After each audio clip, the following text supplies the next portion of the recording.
Right now, one name is dominating conversations across Nigeria, especially in the northwest, Bello Turji. He is trending not because something new suddenly appeared, but because something many Nigerians feared might happen is unfolding again. Open, coordinated attacks aimed at territorial control in Eastern Sokoto State. For days, reports have been coming in of villages being seized, people displaced, women and girls abducted, and entire communities ordered to evacuate within hours.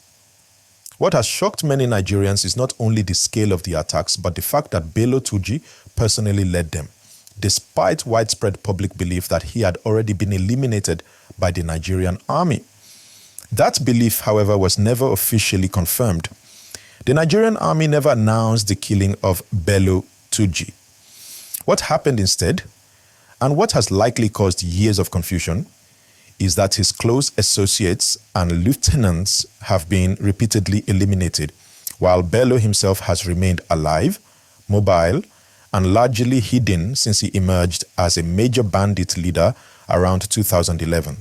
This distinction matters because when a figure like Bello Turji disappears from public view without confirmation, people assume the threat is over. But what we are seeing now suggests the opposite. A calculated return fueled by revenge, power expansion, and opportunity. On Saturday, Bello Turji reportedly raided Bagaja village, where at least 3 people were killed. Then, just last night, he allegedly led another violent raid in Tidibali village, Isa local government area. Residents say the attackers ordered the community to evacuate within 24 hours. During the raid, women and girls were kidnapped in large numbers, sending waves of fear across Sokoto East. These are not random attacks. They follow a pattern. Bello Turji's operations are not just about violence, they are about control. Across parts of Sokoto, Zamfara, and Niger States, he is known to impose levies on communities, collect what is effectively tax, and punish resistance. In areas where government presence is weak or inconsistent, this kind of structure begins to resemble a parallel authority, enforced through fear. And this is where many Nigerians are asking difficult questions. How does one individual without formal political office manage to exercise this level of influence? How does a civilian establish what looks like a parallel system of control within a state? And why does it feel like ordinary citizens protesting insecurity face swift consequences while violent actors continue to operate freely? These questions are becoming louder, especially on social media. Part of the current escalation may be traced to events from last month. Bello Turji's top lieutenant, Kalamu Busu, was reportedly killed in an ambush by the Nigerian Army. According to multiple accounts, Bello swore revenge and promised to intensify attacks in response. What we are seeing now may be the execution of that vow. History supports this possibility. Bello Turji has long been involved in cycles of retaliation. In December 2021, he was linked to an ambush in Sabon Birni, where a commercial bus was attacked and destroyed, killing all occupants. Just 1 month later, he was associated with another large-scale attack in Zamfara state during a violent struggle with rival bandit leader Dogo Gid over territorial dominance. These clashes were not just criminal, they were wars over control with civilians caught in the middle. That context is important because it shows that what is happening now in Sokoto East is not sudden or accidental. It fits into a long-running pattern of territorial expansion, rivalry, revenge, and negotiation, sometimes violent, sometimes political. And this brings us to another controversial development.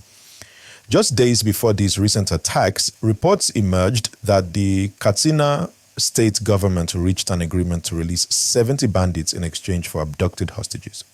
For many Nigerians, this raised serious concerns. While the intention may have been to save lives, such negotiations can also send a dangerous signal that violence is rewarded with dialogue, concessions, or freedom. In an environment where multiple armed groups are watching closely, actions like these can reshape incentives. They can embolden leaders who believe that escalation brings leverage.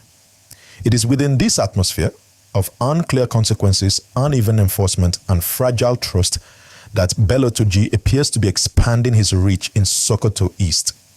Another layer to this story is misinformation and assumption. For years, many Nigerians believed Bello Turji had been killed. This belief circulated widely, often repeated without official confirmation. In reality, the Nigerian Army consistently announced the elimination of his associates, not Bello himself. Because he remained out of public sight, the assumption of his death spread. Now that he has re-emerged, leading attacks personally, the shock is intense. It also raises questions about how information is communicated during counterinsurgency and anti-banditry operations.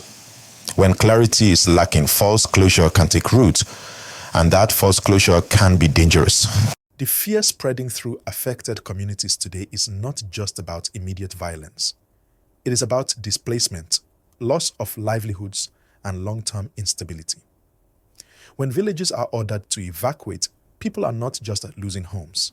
They are losing farms, schools, markets, and social structures built over generations. And for women and girls, mass kidnappings create an additional layer of trauma and uncertainty that can last long after the headlines fade. Across Nigeria, frustration is growing.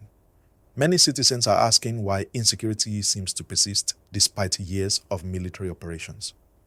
Others are questioning whether current strategies truly dismantle leadership structures or merely remove replaceable actors.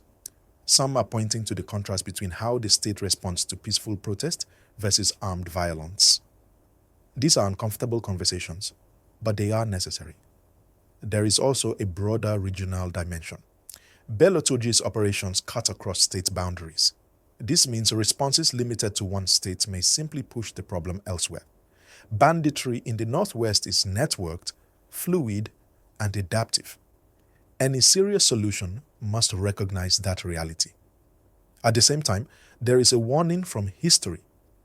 Many Nigerians remember how assumptions around the death of extremist leaders later proved false or incomplete.